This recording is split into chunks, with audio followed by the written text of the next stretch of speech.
Graeme Swann, why cricket? Could it have been anything else? I played cricket because my big brother did. All right. As a little kid. My dad was a very, very good cricketer. So growing up, he played club cricket and would absolutely dominate every week when I went to watch him and opening bat, and was amazing.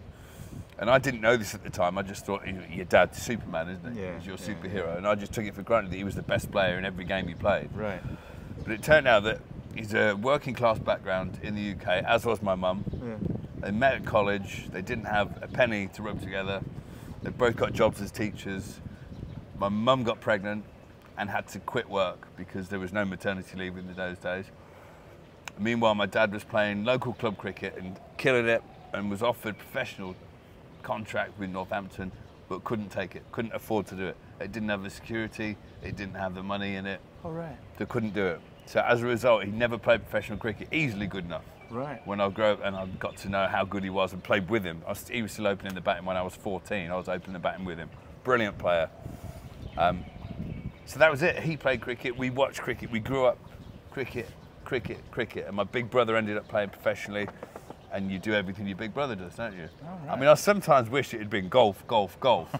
Each year when the Masters comes around, I just think, oh, imagine. And every time I hit one and I get it just right on the course, I'm like, oh, this would have been brilliant to do this day in, day out. I'm glad I didn't, obviously, but I mean, I am an exceptional golfer. No, I'm not.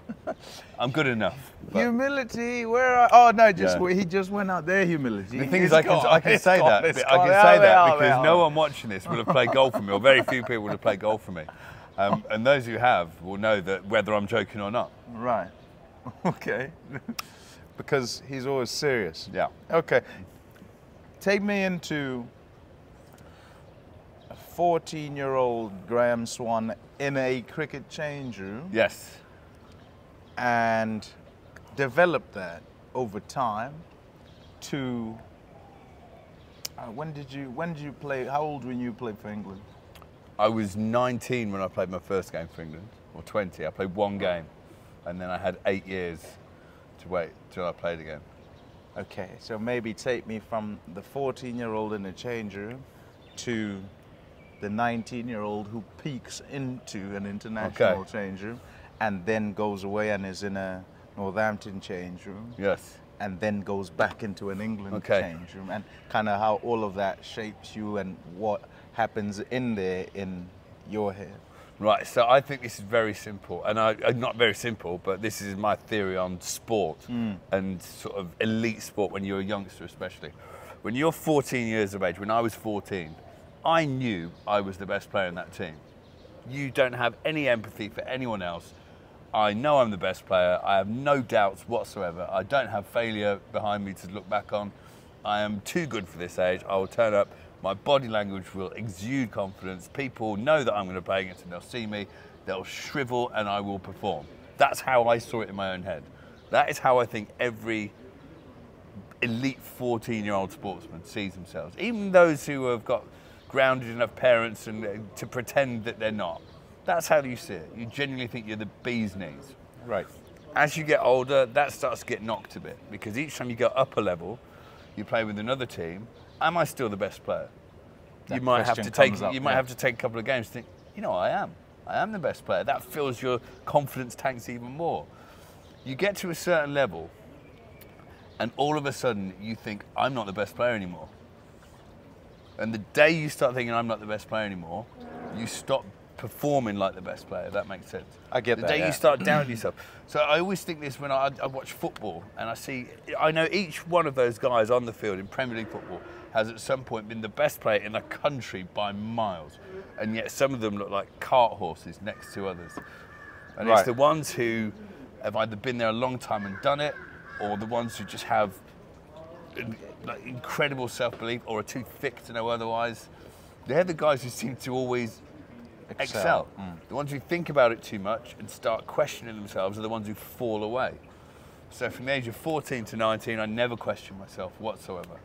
Played in an under-19 team full of huge egos, but like unblemished, like got on incredibly well together, and we knew we were going to win that World Cup, despite horrific performances against South Africa for 6 weeks. Once the World Cup started, we knew we were going to win it. Right. We had this innate feeling, and we ended up winning it. If you look at the results previous, leading up to that, you would never say we were going to win it, but we would not listen to anyone. When I went then on an England A tour, I still felt amazing. That's when I first met you, Pommie, in Quay. Oh, look at that. Hello to Quay, everyone from Quay, if you're there. So we first played against each other, famous week in Quay. I hope they still talk about it. You do. I do. I really do. Wow. Very hospitable people. Moving on swiftly ahead. But even then, so I did really well on this trip, and I came back feeling the environment was such that you were all made to feel you're here for a reason. You're here because you're the best players in your county team. Even though you're youngsters, you're amazing. Right. The next year I went on the England tour, and it was the exact opposite immediately. You were meant to feel like, know your place. You are not here from merit. You're here because someone has picked you. Earn your place in the team. Really? That was what, it was horrific, that change room. In my opinion at the time. It was not, look at the talent we've got, let's really get the best out of each other. It was like, there was a draconian headmaster in charge. You can do your research and find out who that was. A draconian headmaster type head coach who didn't encourage team bonding, team spirit, didn't encourage the youngsters to like shine. It was like, you were like it was like being at a boarding school and being a first year and being bullied by the bigger kids, almost. It's like, and that was the first time I'd played cricket or been involved in cricket where I thought, I don't want to turn up tomorrow to the ground. And that was playing for my country. oh wow. Imagine that. Like that. So that's taken me by surprise, actually. Yeah. And so I only played one game. I was there for a whole tour. It was against South Africa in Bloemfontein. But I stayed for a whole test tour and didn't play a game. I was just a tourist, and I didn't set myself in glory. I was thoroughly depressed looking back. I drank a lot and I partied a lot because I was 19 and like free spirit on this tour where that was my only release. I was kept out. Imagine this, I was told just the day before I went home, you're not going home now, you're staying for another 2 weeks because Ashley Giles is injured, you're staying as cover because the one-day series is starting. And I ended up playing a one-day game in Bloemfontein. And I didn't look forward to it, and I didn't enjoy it. We won by 9 wickets or something. Right. And I bowled 5 overs for 20 odd or whatever, and I didn't get any feeling of enjoyment out of the game. My England debut, imagine that, because of the environment. Oh man. And so when I went home, I thought, and I knew the management didn't like me. I definitely didn't like the management, and they didn't like you. Why? I mean, what reason would they have not to like some 19-year-old turning up? Because the 19-year-old who turned up was supposed to be timid, meek, sit in a corner, not say anything, and I was larger than life. I was this gregarious, arrogant young lad who'd grown up playing cricket and believing in my own ability, and it felt like that was bashed out of you from the word go. It was truly awful. And so when I didn't play then, it was a relief not to be picked for England the next winter. Imagine that. Wow. A 20-year-old. And so, and then I had 4 or 5 years playing for Northampton, then went to Nottinghamshire. Yeah. And didn't get back in the England team until that particular manager had gone. And it was like a completely different setup when I went back. Talk to me about being in Northant's change room and being in Nott's change room. And with regard to self-belief and fun and get out there, best foot forward, and I do this because I can do this and I'm the best at this. Yeah. Northants was my home team. Yeah. I grew up with since I was a little kid, and I loved playing for Northampton. You played with Kev Curran, didn't you? Kevin Curran. Kevin Curran was my first captain when I played as an 18-year-old. In fact, the very first ball I ever bowled in first team cricket was in a 40, I think it was 45 over game at the time. A colour clothing against Worcestershire, and I bowled to Graeme Hick. Yeah. Graeme Hick at the time was Graeme Hick. Yeah, he was the man. And this ball turned and hit him on the inside thigh and rolled out on the offside. And they went for a single, and Kevin Curran ran Graeme Hick out at my end. So I like to think that Graeme Hick, so frightened by the turn, so intimidated by the turn, he scampered to get off single. You know what? We've got to stop you there because for most of you, you know, you kind of go through life and stuff happens, and there is probably another narrative, but it kind of just occurs, and you don't really go to. You don't necessarily develop it because you're busy with what's actually happening. This guy. That was actually happening. This guy. Hick was frightened. This guy will have this going on, yeah. And then we'll have this whole, not just one, there'll be this narrative about, ooh, I like to think this, this is my life story, so I can have my own narrative. I know this, I know. I'm not editing it, I'm not editing it. Anyway, back to it. So Hick is run out. Hick is scared of my ball, intimidated by the turn, scampers to get on strike, run out by Kevin Curran. Tom Curran. Sam Curran wasn't born at the time. Yep, little Tom Curran. Little Tom Curran was 3, and Ben Curran, they've got a brother in between them, for those who don't know. Little Ben Curran was about 1. Yep. And they used to come in the changing room afterwards, and Tom Curran, you know when Tom Curran's bowling and he gets mad? Yes. And he gets that look? Yeah. And he looks exactly like his dad when he does it. He has his dad's character. Yes. Like even when you just see him, I reckon he's, of the 3 of them, he's the one who most looks like his dad. Yeah, absolutely. Like when he's just over there, you kind of do a double take. I do anyway, because I knew Kevin, of course. You know. So imagine as a 3-year-old, any 3-year-old boy, you know, in the change room, hello mate, how you doing? And they were like, hey, and you play cricket with him, whatever. He would stare you down. You go, hello mate, like this. So you've got grown men like starting to twitch and comfy in their chairs going, Kev, he goes, he's right, he's fine.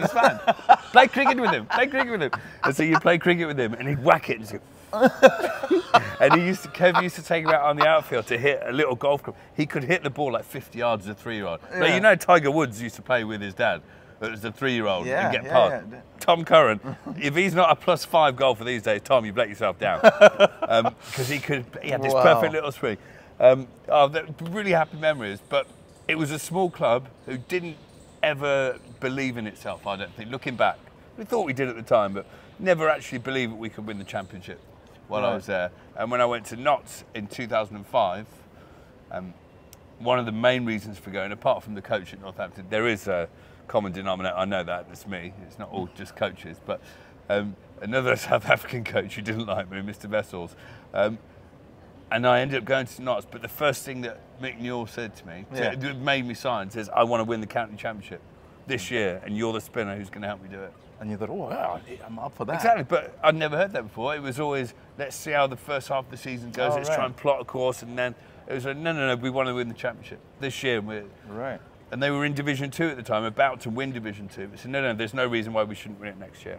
Stephen Fleming as captain, David Hussey as overseas, very senior players, and I thought, you know, that's brilliant. That's it. And we did, and we, like a fairy tale, we won the county championship the next year. Got relegated the year afterwards, though.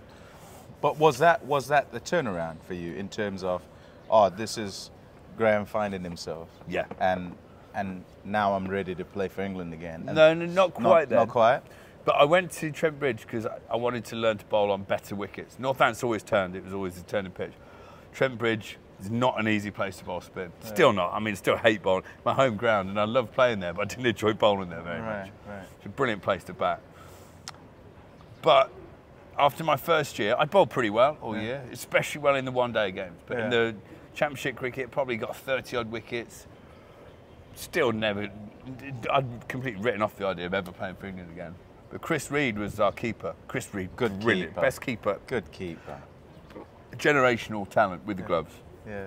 And I'd known him since we were 15. And he said to me at the end of one year, he went, I think we need to change the line you bowl. I think you're too wide of the off stump. You're trying to bowl magic balls. So when they do happen, back through the gate, they look incredible. But I think we just don't hit the stumps often enough. That tiny bit of advice was the turning point in my entire career. So the next year, every single ball I bowled, I wanted to finish up hitting the off stump. And that is what I used for the rest of my career. Every single ball, I'd judge the turn, the drift, the wind, everything. It's going to finish up hitting off stump. It's not going to start on off stump. It's not going to start outside. It's going to finish up on off stump. As soon as I made that little flick, I became 10 times a bowler immediately. It's amazing, I know. It's incredible. It's so simple. Yeah, but so simple, but we don't do it. Incredible also that it's like your keeper who's there, and he says it just as a, I want us to win. He's not he's not necessarily saying I want you to be better. Yeah. He's just saying I want you to be more effective so we can win. Yeah. And so, how about we try this? Yeah. And it was as simple as that, and it helped me no end. Your time with England, get me back in the change room when you get back in there. Yes. Not who's there, how's Graeme Swann when he gets in there? By the time I got there, I was like, I'd played another 8 years of county cricket. I'd played at Notts. I'd played on very good pitches. I knew I was the best spinner in England. That's the difference. Who's your first, well, I suppose it would be second, captain? Who was captain when you went back in? In the one day, in the test matches was Kevin Peterson, but only for 2 games. And then Straussy. Straussy was exceptional as a captain. Right. I'm trying to think in the one day. I think it was Paul Collingwood in the one days. But you know what? I played a lot of one day cricket for England. It was my way back in. I don't look back. When I look back in my career, it's like a different game, the one day. Right. Compared to test cricket. I was so engrossed and intent on playing test cricket. No, it's amazing. Not that I didn't like one day cricket or T20, but I never felt like that was as important. So ever. Is that so? When you think of yourself, because I'll admit this, when I think of you, I don't ever really see you in the blue and reds. No. Like I don't. And I know that you played quite a lot of it, right? An exceptional record. I don't have a clue what your record is. Well, please don't look it up because you've already beaten me once on the phone. I don't have a clue what it is, right? But in my head, I go test match off spinner. Yeah. I was talking to some blokes at breakfast the other day who were saying, "Oh, the guy who took a photo of me." Yeah. Yeah. He came in and said, "Oh, can I have a photo?" I said, "Yeah, sure." He said, "Oh man, I love him." All right. I said, "Why?" And he said, "Because I just love off spin." Yeah. And you don't get many of them, right? And that, which is it's like this crazy statement if you think about it, right? Because who loves off spin? I tell you what, but you don't get many off spinners playing international cricket. That's the thing. And you don't get many of them becoming very successful. So Nathan Lyon, for instance. I tell you what, me and Nathan Lyon say everyone who played at that time, we got very lucky in the fact that DRS came in. Just at the right time for us. Yeah. And it didn't make us better bowlers, it just meant that batsmen who just kicked it away straight ones were actually giving out LBW now, whereas they used to get away with it. So I genuinely feel for bowlers like, I always say Phil Tufnell. Phil Tufnell was a brilliant spin bowler. Left armour. Had he played in my era, he'd have got another 150 test wickets, without a doubt. And that goes for people like John Embry. He's very straight, would have got a lot more because you can't kick it away. So me and Nathan and I benefited enormously from DRS. Yeah. And also, I always remember when I was picked again, my agent, who's a great bloke, Dave, saying, "Look, do whatever you can for a couple of games. Off spinners don't last 10 games. Just enjoy it. Go in, enjoy it. We'll try and make as much money as we can out of it."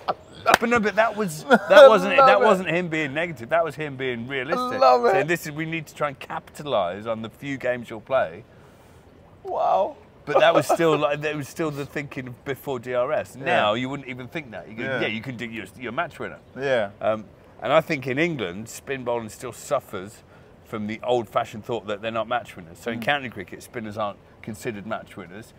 By counties, only Essex have considered Harmer a match winner, and they've won the championship for 3 years. Yeah, off spinner. It's not rocket science, counties. Play on turning pitches and get a good spinner. You will win county championships. No, we'll go with 4 dibbly-dobblers and finish 5th. Nothing wrong with dibbly-dobblers, mate, okay? You were quick, mate. I saw you bowling Pakistan, mate, on that green top. Right. You still haven't told me about the change room. Oh, yeah, so the change room. Yeah, it was back good. in the England change room. Back in there, I mean, so we went from, there was a bit of discord when we first started, because that was when Kevin was captain, and then What year is that? 2012? No? 2008. 2008. And then Kevin got the sack, because he was trying to get the coach sacked, and then the coach got sacked. And then we ended up with Andy Flower and Andrew Strauss, so it all came together right at the right time. Andy Flower is one of the best coaches I've ever played under. Yeah, absolute. No, had a run-in with Kevin, though. I mean, yeah. But that was only later. When I mean, much later. Much later. Yeah. Andy Flower, I'm taking now, was a brilliant coach. And I'm not. And as a team, I'm not disputing that. As a team, you need a coach who sets out the ground rules for the team, then works within that environment and gets the best out. If you've got a maverick who then tries to bend the boundaries just for himself, and he's not allowed to, and then kicks off. Oh, was that Kevin? That was Kevin. Right. So it wasn't Andy's fault. What was so good about Andy? Andy's just, I loved the way he went about it. He'd played the game, he knew the game inside out. He's no nonsense that I enjoyed.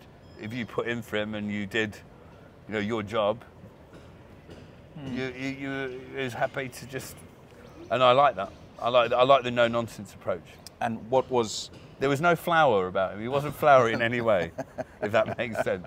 He probably is now in his older age, but back then, playing days and kind of as he started his coaching. No, I won't have a bad word said about him. No, good man. He's brilliant. Yeah.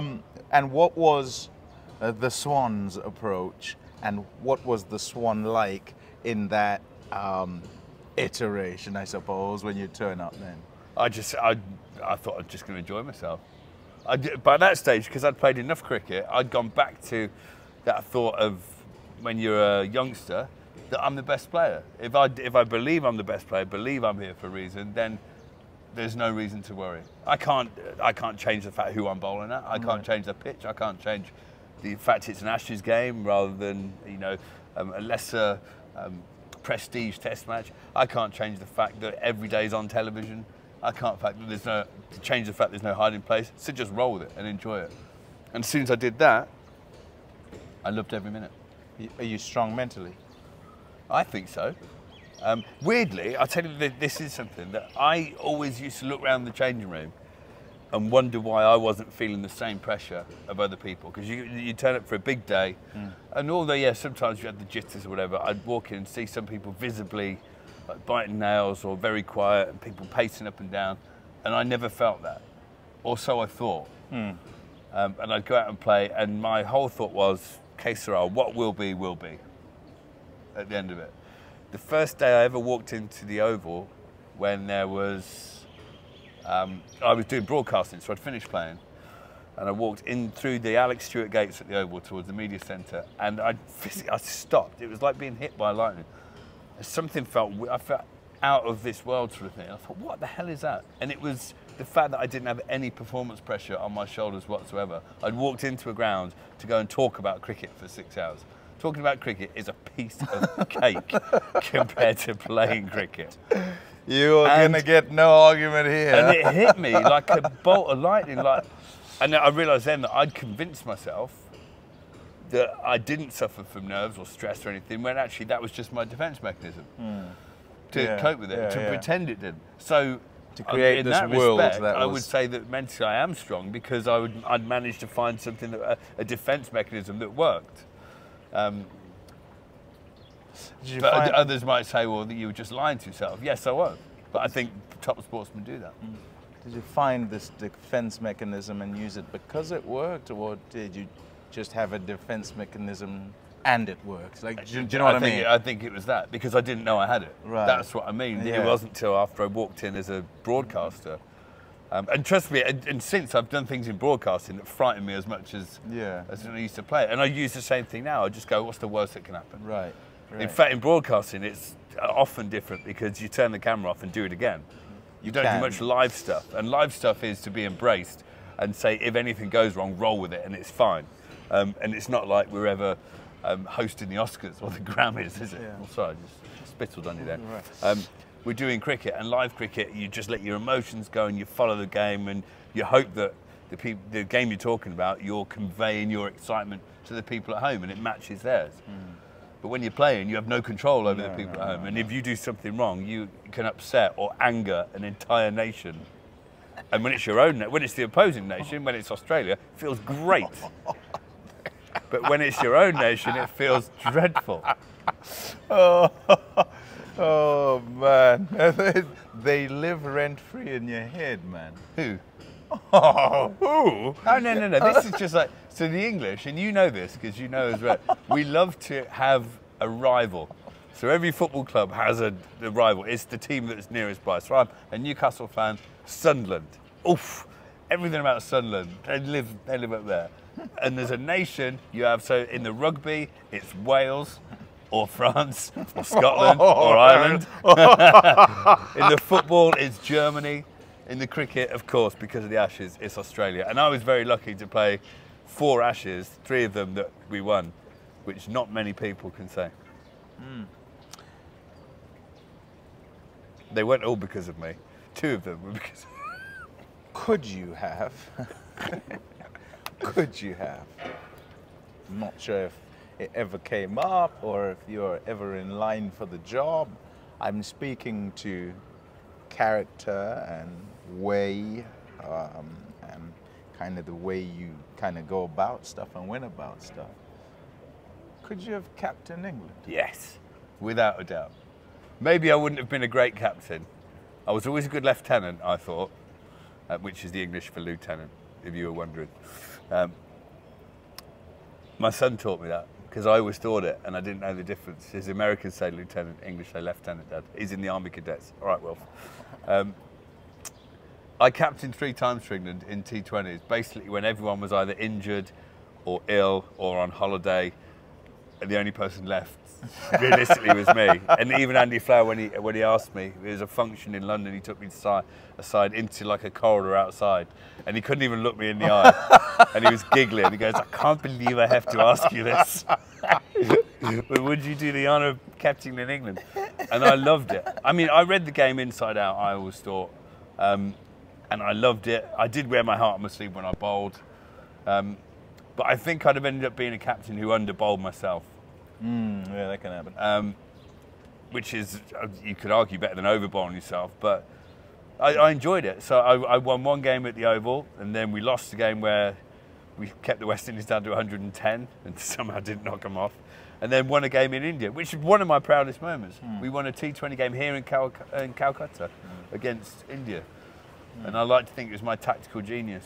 But what I did, so England had very fixed plans. No, we always had fixed plans when we bowled. Right. The openers would bowl, the spinners would come on, then the seamers would bowl out the death. And we didn't win anything over here, so I watched what Australia did, about how they used their strike bowler, their pace bowler. And we had Stephen Finn. Yeah. And so I thought, I'm going to bowl him 1 over up top or 2 overs up top, and I'm going to bring him back after in like the 8th or 9th and try and blast out a couple of their players. And you did? And we did. All right. I mean, it could have easily not worked, but I just thought, how do Australia use Brett Lee? Yeah. We'll use Stephen Finn was rapid, I thought, let's use him like that. Yeah, he's a good bowler. So yeah, but I don't know. I don't look back and think, oh, I missed out. Oh, no. And that's not the question. I don't think I'd have enjoyed all the detritus that goes with it. And that's what I'm asking about. Yeah. So that's why I said character and all the rest. I'd have been good with the press. Yes, vision going forward. Yeah, good with the press when it's going well. When it's not, I'd have called him out when it went badly. It's all about performance. I do like it. You know, if you ever see a manager or whatever, if a question gets asked, when they say, oh, let's just imagine every day I come into your office and sit over your shoulder, you get 1 chance to type it out and you make a mistake. What should I say? I like stuff like that. Yeah. Everyone should be held accountable. Yeah, fair enough. Okay. Who's your best mate from cricket currently? You said something about, was it Logie? Richard Logan. Richard Logan's a legend of the game. He's not playing anymore. Yeah. But he was an absolute hero. He was my first housemate growing up. And it was more of, I mean, we played under 19 together, played Northampton seconds together. He went off to Nottingham and then ended up at Hampshire. It was more, he was my mate outside the game as well as on the field. Oh, right, okay. But on the field, in the change room, it'd probably be Jimmy Anderson, because he looks, and I can guarantee he is the most miserable human being I've ever met on many occasions. But he's also an absolute legend who would do anything for you. He'd bend over backwards to help you out. For you? Yeah. Of course. No, for anyone. He's got a heart of gold. He just doesn't look like he has. Right. Because he's got a steel-faced determination to bowl well and not give an inch on the field. He's probably the most hated county bowler by people who don't know him because they're intimidated by him. Right. And he doesn't hold back. So he'll put, when he plays for Lancashire, he's absolutely 100% to win a game. I know there's been like a Yorkshire captain in the past who was crying his eyes out on the field because he thought it was unfair what Jimmy was saying to him. And I know there's umpires who can't stand Jimmy Anderson in county cricket. So it's all because of this that makes him how good he is. The ultimate competitor. Yes. Yeah. And hey, look, you take 700 And he's also got wickets. an amazing taste in music. Doesn't he play music? Does he play? Not really, no. Plays a bit of guitar, but like me, I play music, I sing and play a bit of guitar. We're not musicians. Right. But okay, so that would be your best mate. yeah. Okay, I've got to go to the other extreme, and I think I know who this is. But No, it's not. No, you don't. oh, don't I? No. What am I asking? My worst film. I'd say definitely. You don't have to go to the other extreme. No, I don't have to do anything. Okay, well that was Graeme Swann. Thank you very much. I'm going to take that as a no. Okay, I want to take. I'll tell you what. There's no point because you can ask about Kevin Pearson. No, I was not going to ask. Yes, it is. Yes, it is. Okay. Look at me in the eye. What are you going to ask then? I was going to ask if there is, because I thought it was Kevin, but is there someone in the game whom you just don't get on with, don't like, and not. I mean, Kevin, you had your run-ins. We had our run-ins, but I was always happy to play in the same and team. you played together and you won together. And I all the rest of don't it. like anyone. And I was going to talk about opposition actually, not someone from your change room, if there's anything like that.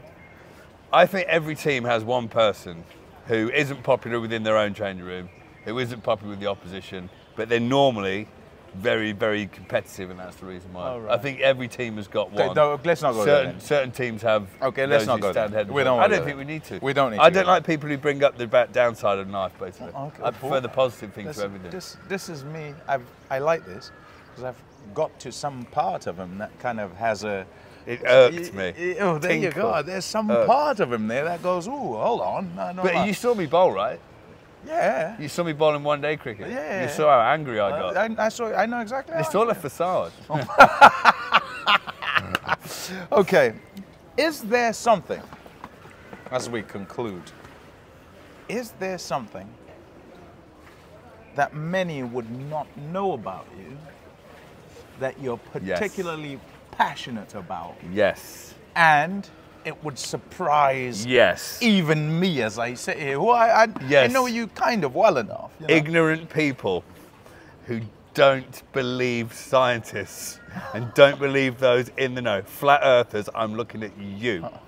People who use their ignorance to say this can't be true. People who deny the space race and deny stuff like that. Why are they allowed to vote? I honestly think, come on. This is something you're passionate about. No, it's something that winds me up. But that was my joke answer. But I do. I mean, come on, if you are a flat earther, just please, just go and read a book. Read a science book. Come on. Come on, answer my question. So, something you're passionate about. Since I've had kids, especially, and I go to watch kids' sport, and my son plays cricket, and my girl started playing netball. My youngster's not quite old enough for team sport, but she will be. She loves her sport. Mm-hmm.